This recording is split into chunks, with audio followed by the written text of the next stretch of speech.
In a Charlotte Mason education, there is so much emphasis put on paying attention and how important that skill is. But what do you do when you have a child who has special challenges with paying attention? We're going to talk about that today.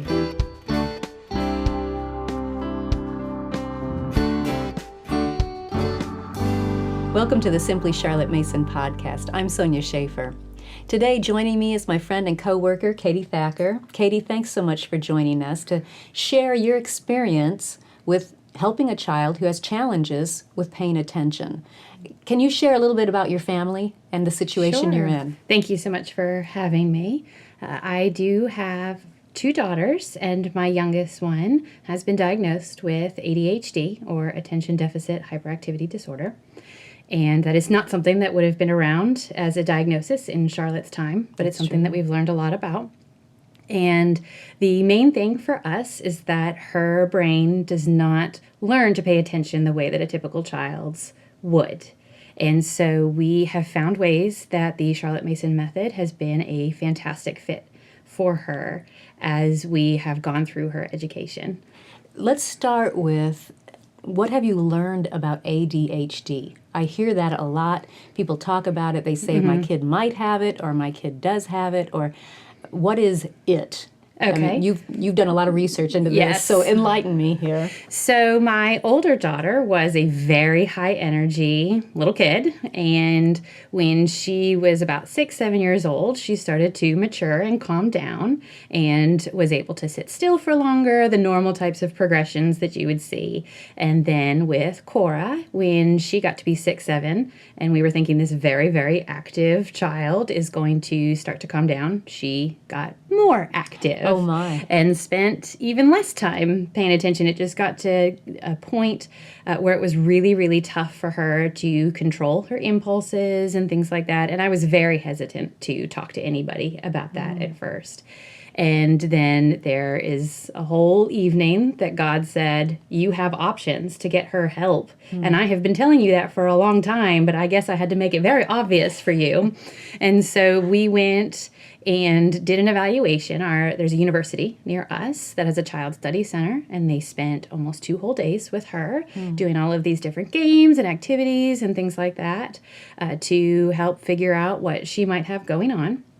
And we did find out, they gave us a diagnosis of ADHD. And under the umbrella of ADHD, as it currently stands with what we know, is there are 2 components of it. There's the inattentive and there's the hyperactivity. Okay. So in our situation, our home, Cora has both, and she has all 9 markers for each of them.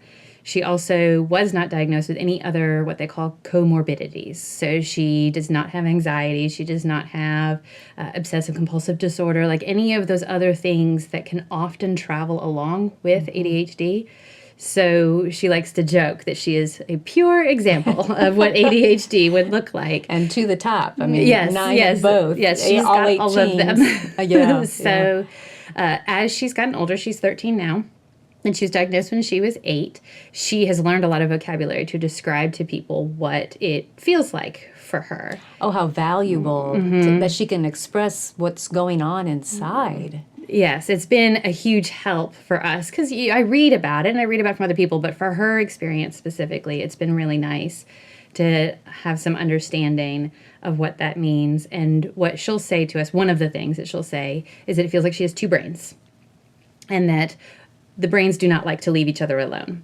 And so they both have to be kept busy in order for her to focus on something. And so she will describe that she needs to be doing something else while she's listening to something, which plays a lot into our Charlotte Mason lessons. So these 2 brains are not like both of us are going to work together on this particular thing. Correct. Hearing. Not very often, although when they do, and something that happens in ADHD is something called hyperfocus, which will happen if there's a right combination. We're not quite sure what causes it, because I imagine that a lot of people who deal with some of these attention struggles, they would turn on that switch whenever they felt like it, if they could. Yeah, if you could, yes. Right. And so we don't know what it is that happens. And as Cora has described some of the things that she goes through, my brain goes through a lot of the same things when I'm very tired or if I've got a lot going on. But her mind works like that all the time, where it's hard to make yourself do something you know you need to do or want to do, where it's very hard to make decisions. It's very hard to organize thoughts and to communicate what you're looking for. And it's hard to pay attention. So maybe one of those nights where I'm trying to read something that I really do want to read, but I'm too tired and I find myself reading the same line over and over and over again. And it's not registering at all. Yes. That is an experience that she has most of the time that she's got to work through for things like academics. Wow. So how has this worked with the Charlotte Mason approach, since Charlotte puts such an emphasis on paying full attention? Are you able to do a Charlotte Mason education with Cora? We are absolutely able to do a Charlotte Mason education with Cora, and I actually can't imagine another method working better for her. So these short lessons are absolutely key. They've had to be shorter or broken into more small chunks than maybe you would typically see for someone of her age, although she is very smart, and that's very common, I've learned, with people with ADHD. Her gift of science of relations is huge. She's constantly making relationships because she's got two brains going about different things. I suppose they're searching all these other areas, so somebody's going to come up with something in there. Right, so there's all of this going on. So she does a fabulous job with the science of relations. We do keep things very short, but very regularly, and break things up sometimes more often. Math maybe would do in 2 different times. During the same day? During the same day. Okay. A little bit here, a little bit there, so that we can use that parts of the brain more so that we're not draining those buckets, if you will, too quickly for her. How does that work with narration? So narration for her, she does a great job, but very rarely can narrate well right after a reading. So early on, the guidance that you get in a Charlotte Mason education is to read, make sure that the child's paying full attention, and then say, okay, now tell me back what I just read. Yes. I spent a lot of time very frustrated because I would just get a stare. And I would think, are you just putting off admitting to me that you didn't hear anything that I said? And get extremely frustrated. Or is this a struggle of the will? Like you're refusing to? Yeah, a lot of things can go through your head. Right. Yeah. So I'm thinking we have a discipline issue. Right. Early on. And then what I would start to notice is that I would get frustrated and let her know that I was disappointed and that I expected something better tomorrow, or, and I'm sorry that she missed this great story that we told, all those things that we learn about working with a child who hasn't listened, because that's my assumption, that she didn't listen. And then later on at dinner or something would remind her of the reading, and there it is. There's the narration. And all of the things, hours later, and I eventually realized, this was not an instantaneous understanding, is that she may be taking the information in, but her repackaging takes longer. And so to get it back out takes a little longer, but some things that's helped to make it so that our school day can still flow is for her to be doing something that's going to give her the tools to be able to speak. So when she was little, I gave her a big whiteboard and we put it up against the wall. And when we were doing a history reading, she would draw stick figures and make a comic of what was happening. So we had to start this when we were reading Story of the Romans. So it was very dramatic, all of the different things that go on in that book. But she would make comic scenes and draw very quickly, just stick figures, so that she could keep up with what was going on in the story, and she could do a much better job narrating when those stems were there for her. And she was the one creating them, so they were still her personal understanding of what was going on in this story. It was almost like leaving herself a trail of breadcrumbs. Absolutely. And so that was a huge help. There's been other things that we've done that maybe and a lot of it she comes up with. I can't really take credit for this. She has done a really great job of just allowing that. Homeschool allows for that, for her to do that. She really likes to use props when she narrates. So I like to tell the story of, we ended up with a narration that I did not expect, that was all about King Henry VIII and his wives. That was all made from dairy products in the fridge. She brought them out and put them on the floor. And she had, sour cream was King Henry VIII. Oh, of course. And I can't, and I'm not going to be able to narrate it as well, but I Right. ended up being like, oh, well, can you do that again? Because I really want to record this because it was just so much fun. And so that's so much of it. She's such a joy to teach because she has so much creativity in what she presents when she does narrate. And they weren't just random choices. She had thought it through, it sounds like. She did. That science of relations. She was making a relationship with King Henry, and he's sour. Yes. So we're going for the sour cream. That's brilliant. Yeah, so she did a lot of that relating there. We've also done with Shakespeare. She has those little Beanie Boo stuffed animals that were so popular. Yeah. And she decided that she wanted to have them all as the characters, and she would do things, and sometimes it can get really hyper-focused, right? So she spent a lot of time one afternoon in her free time making name tags for everybody for the Shakespeare play, and we were doing, one was Cesario, but then she needed to also have an owl. There was an owl. Also have an owl that was going to be Viola, the different characters and things like that with all of the dressing up and pretending and things like that. So she did that in her free time. So you would read it as usual during the school time, which, if you're not asking for a narration at that moment, would make that lesson a little bit shorter. Yes. In your school schedule. But then she's going to process it, and do you require the narration later in the day, or do you just wait for her to volunteer So when I she's tend ready? to wait. I tend to wait and just hear it. I do still ask her, especially now that she's in middle school, I ask her to say something about the reading. But I've learned to be a lot more patient and to just let it be silent for a second. And it's not, what I get back is more like what you might get from an early narrator, just so that she's saying something about that. And many times it's not very narration-like. It's more of a comment of what that guy did, made me mad, or I would have never tolerated that if someone treated me that way, or something like that. But something that shows she gets to do a little bit of a reaction. So she was listening in the moment. And it does give her, I think, a little hook to hold on to later. And often, if we haven't heard anything throughout the rest of the day, the next time we do the reading, when I say, remember about this, what can you tell me about Paul Revere? She's ready. She'll show me that she remembers. So it's a little bit more for me to keep track of in the back of my mind, but like any habit, I get used to it. That really rang a bell for me, because lately I've been focusing on how a Charlotte Mason education is all about relationships.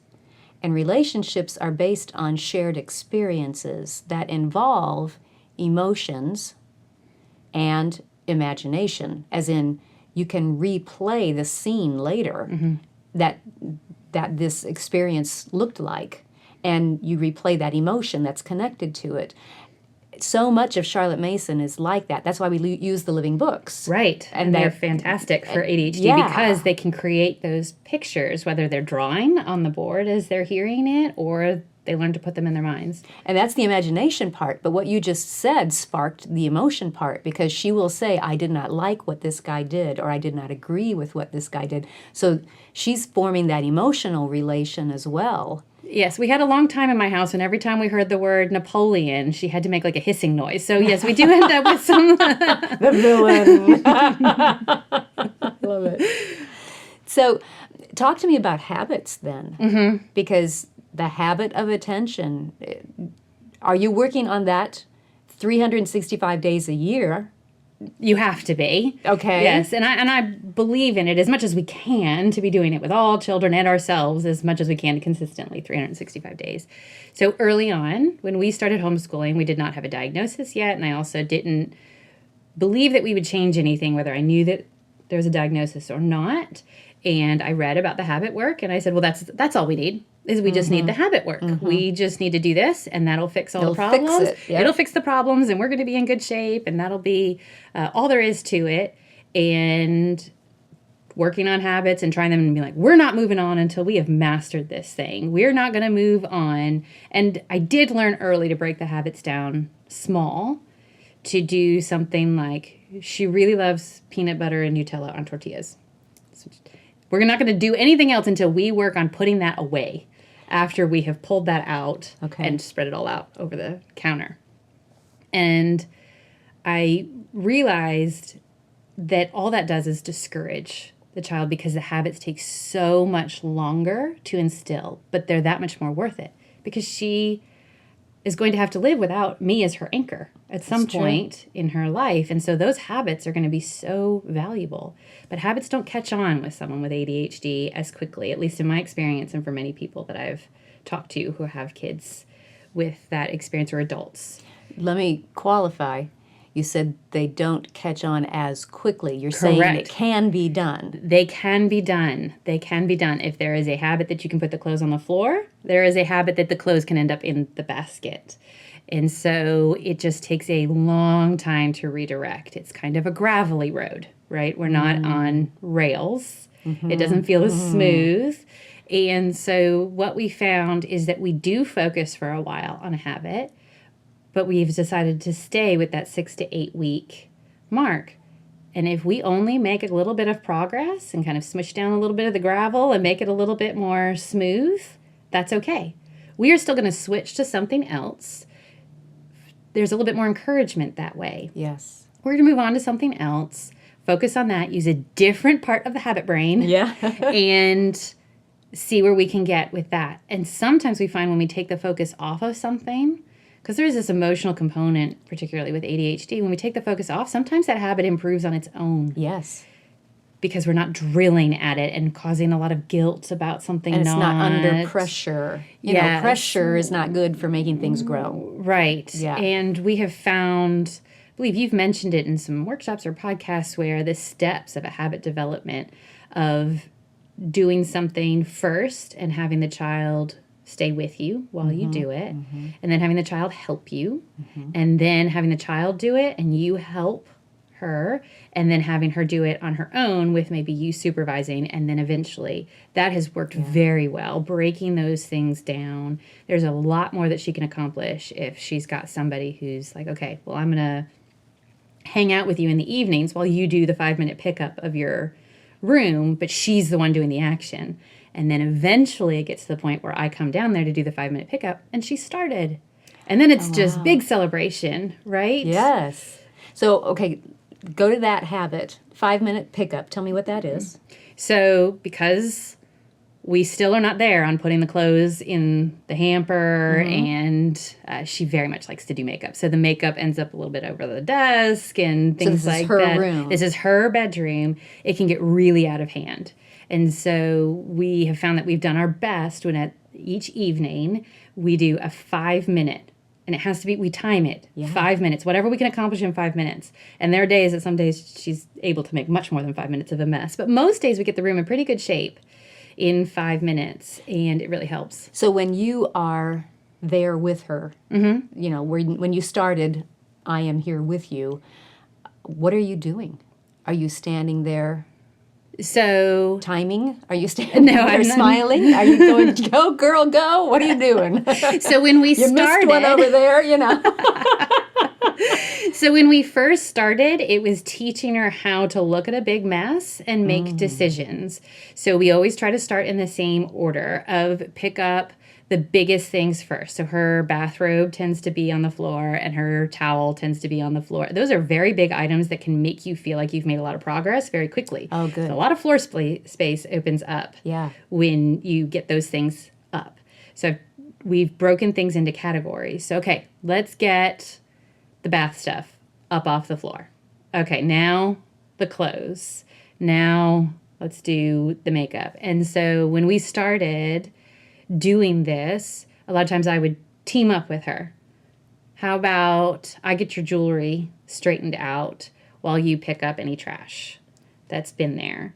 And we have found that gradually over time she's making less mess during the day when because she has her free time in there, and she has a lot of thoughts and a lot of things and pulls out a lot of ideas and that kind of thing. So a lot of things leave their resting places during the day.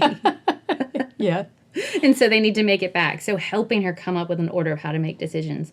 Now that she's a little bit older, I'll start asking her, what do you think we should pick up first? Good. And now that she's helping had it- experience yes, with it. Because for all of us, decision making is exhausting. Yes. And for someone with ADHD, it can be paralyzing. And so teaching her to make those decisions and not to be scared of them. What should we pick up first? And it can take some time. She's kind of looking around because she's trying to make the best decision. And both brains are talking, I'm Yes. sure. Arguing probably. Yes, if we can do this or we should do this or what it may be. So it helps a lot that we're trying to give her some more independence. So she is going into 8th grade. She is doing some advanced work academically. She's done very well. But as far as what she does independently each day, we have a little journal that we started for her. And what I have started doing, and we're going to be changing things a little bit this year, is that I write down her independent work that she's going to be doing, but she watches me write it. And I tell her as we're doing it, I say, okay, first I want you to do this math practice. And then I would like you to read this book that you're reading for history. And after that, I want you to do this. And we'll write down the list together. And then I hand her the book. And she likes checking it off. That works well for her. I love that idea of talking her through it as you're writing it down. Otherwise, if you say, here, read this and do it.